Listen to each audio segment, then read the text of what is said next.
And now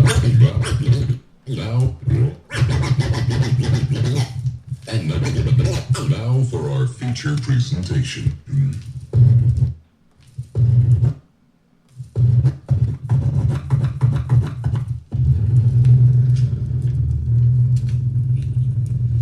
I the meanest? Am I the prettiest? Am I the baddest mofo no down around this town? Shut up! Well, who am I? Who am I? I can't hear you.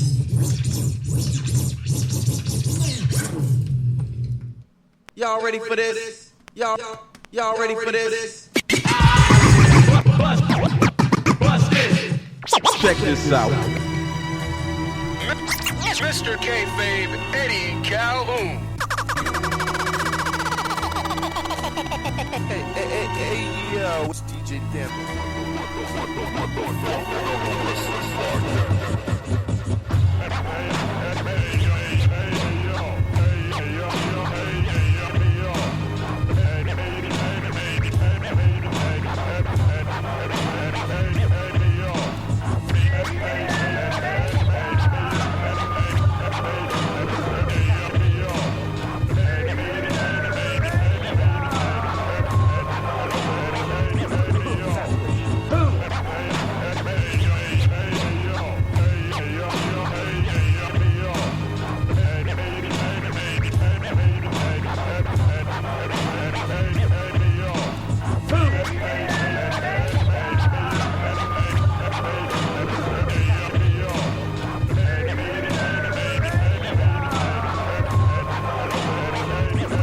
Fuck you, bye. You don't know me. You don't know me. Yeah, you don't know. Fuck yourself. That's right. Yeah, come on. That's right. Oh, yeah. Come on. Yo, fuck you. Fuck you. Yo, fuck you. Y'all ready for this?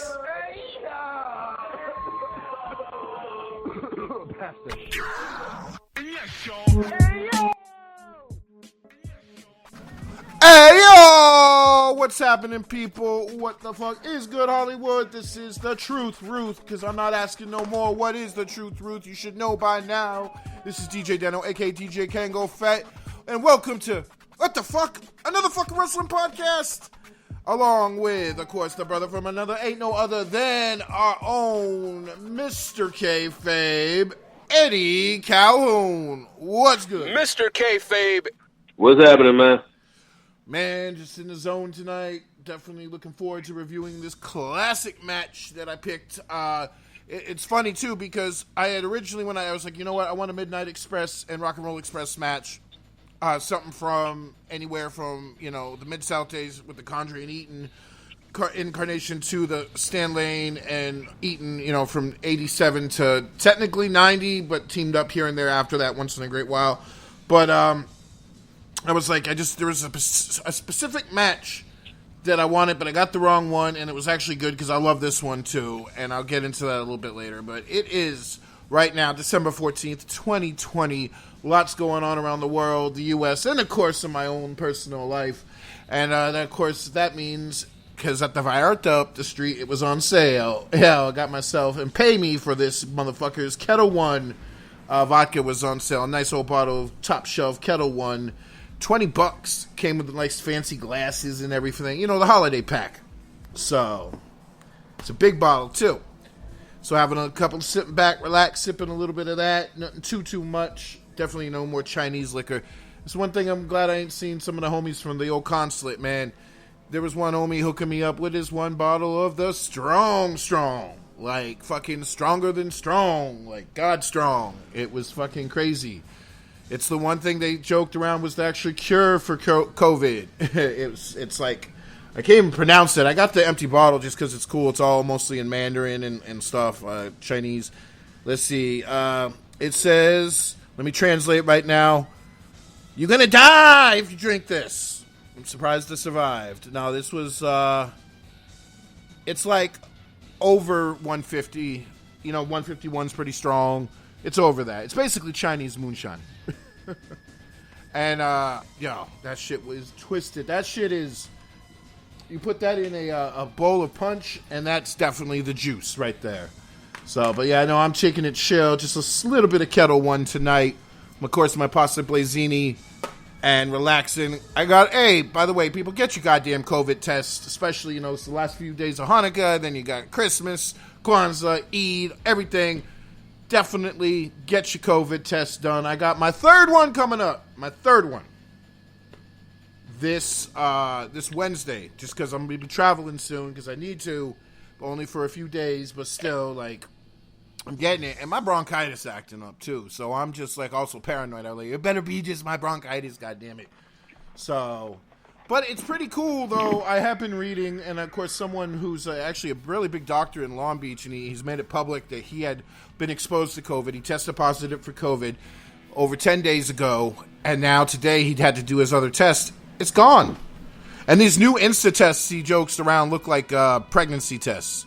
So he was like, I'm negative for COVID and being pregnant. And he posted it. It's all fucking crazy. But yeah, people get those COVID tests done. If you are going to travel, if you have to, then you need to, mask to make sure the people you're seeing isolate themselves. Don't be stupid. All right? Make sure you go into that bubble. When you're traveling, make sure you got your shields, your face masks, your entertainment, because, you don't want to have to fucking hear people complaining about this, and just get through the fucking day. Thank God I'm leaving after the 25th, but I'm also coming back on the 31st. Only 4 days, and then I go right back to work that day. God forbid, make sure everything, good's go right with my third COVID test. My first two were negative, and let's go for a third, man. But fuck it, everyone get your goddamn test done. Wear your masks. Don't be spreading shit. If you got something, it don't matter if it's if it's COVID, if it's crabs, keep your ass home.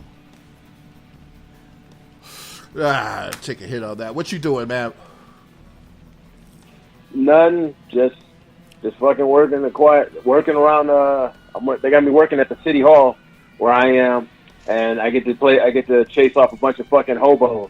Hell, I even caught some hobos going at it. It was fucking hilarious. It was bad because I was walking by. And I could smell it through my mask. I'm like, the hell's that smell? Walk by, they were going at it. I'm like, ugh. It smelled. They were fucking, not scrap. It smelled like, no, they were fucking. And it was terrible. Because it was because where I work, there's a shitload of birds. And there's these birds that always sound like people fucking. And I thought I was tricked because first time I heard it, I'm like, oh, don't tell me that. And I was like, oh, it's a damn bird. Then all of a sudden I'm hearing it. I'm walking by, I'm like, the bird's not weird. I turned the corner, there they are. I'm like, oh, hell no. And I was mad, because like I said, I could smell it through my mask. And I'm like, I'm not supposed to be able to smell through my mask. I'm like, that was that funky shit. I had to chase their asses off, and it was like, The bird is definitely not the word. Definitely not. And it was like, and they were like, oh shit, and it was like, because one of the rules are you can either, where a company I work for, it's like if you catch people, you could either, call in on them or just tell them to leave. I was just like, just leave, man. Just leave property if you guys are going to do that, because I don't want to be a cock block, because I've had my fun in public. So I was just like, yo, you guys got to go. Take that off. There ain't going to be no busting no nuts on property, man. Y'all got to go. And they were like, oh, really, go, and they just took off. And I was like, oh, my God, that smell, I swear to God, it's like, it feels like it got stuck in my nose. Because I could smell it all night, and then I was like, oh, God. I was like, I had to change my mask and everything, because I was like, just in case that odor got stuck on it. And I was like, oh, no. And it was, And it was like, I swear to God, when I woke up, after I got off, I just came home with sleep. I swear I could still smell it, and I was about to say, I'm furious, because that was not the business. That's risky business of a toxic kind, of a biological weapon kind. No disrespect. I know. I know. I've been homeless before, and I'll say this right now. I took every chance I could back, especially in '90s LA. When I was homeless, I took what I had to do to clean myself up. If I started to smell right, I'd be like, oh no, I'd get a cloth. I couldn't get to a shower, man. Go, take a shower on Venice Beach or some shit or whatever. Just hit up a gas station with some rag. Make sure you get some type of chemical, like a bleach or something. You fucking clean that shit. get soap, water, wash your ass, wash your pits, all that good stuff. You always have your toothbrush and everything. If you know you're going to be on the streets and homeless, you have to be ready for survival. And I was. And I tell you what, I was one of the best smelling motherfuckers on Hollywood Boulevard on Venice Beach back in the day. You know what I mean? I looked good. I kept my gear tight as I could. And there's a lot of cats who do that. So if you nasty, come on. Like, because people are like, don't bash the homeless. Let me tell you something. I've been there. And if you got mental health problems, then we got to get you into a mental health clinic.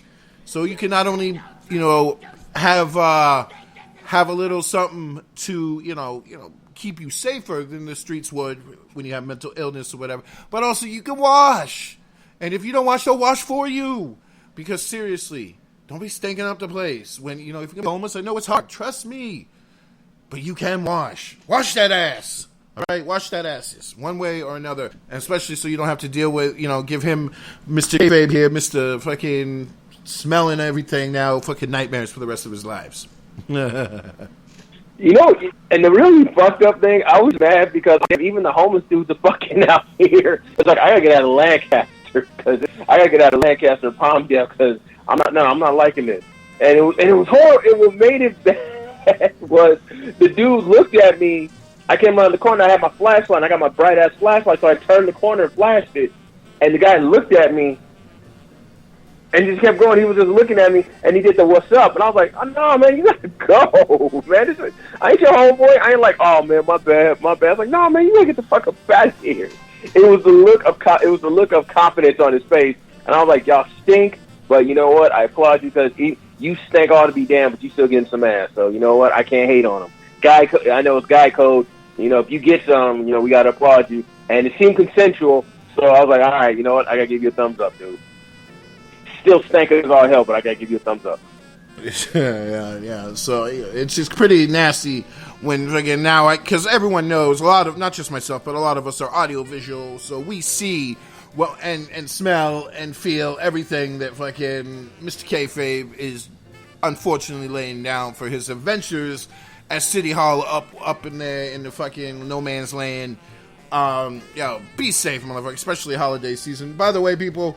A lot of people donate into this and that. Don't donate to fucking the fucking Salvation Army for the anti-LGBTQI bullshit, but do donate to right causes, for this, that, and the third, and for the holiday season and all seasons. Suicide prevention too, especially, is the highest around these months. Especially when you got depressing ass Christmas music. There's some good Christmas tunes, a couple good Hanukkah tunes. The only actually good Hanukkah tunes I'm really digging is Too Short's Hanukkah song and Sharon Jones and the Dap Kings. Hey, Niza Hanukkah. Sorry, I don't mean to disgrace legendary Sharon Jones, but nonetheless, I love that song. And other than that, ain't much for fucking Hanukkah songs. Oh yeah, dreidel, fucking dreidel. But also a lot of, Christmas songs. Some are secular, some are religious. I prefer the secular shit, the party down shit. Especially Eazy-E's Merry Motherfucking Christmas. And Sean Price, How Sean Price Stole Christmas. So check those beautiful tracks out. But also, and also donate. Oh, and don't forget Adam Sandler's Hanukkah song. Oh yeah, you cannot count that. True. Yeah, I cannot.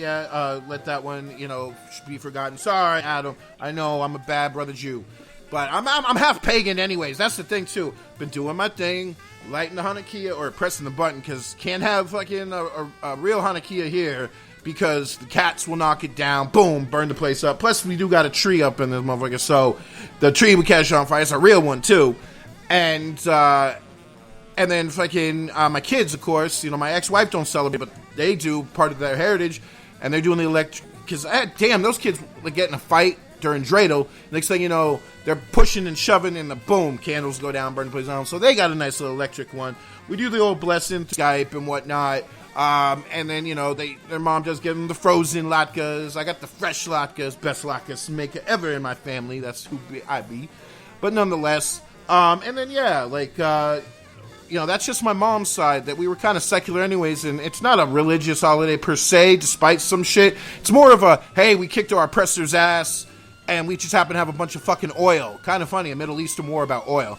But nonetheless, no. The whole miracle, they had, 8 days of fucking, to burn the fucking, of light because, until the next shipment got there after they didn't kick their oppressor's ass. That's what it is, though. That's the cool thing.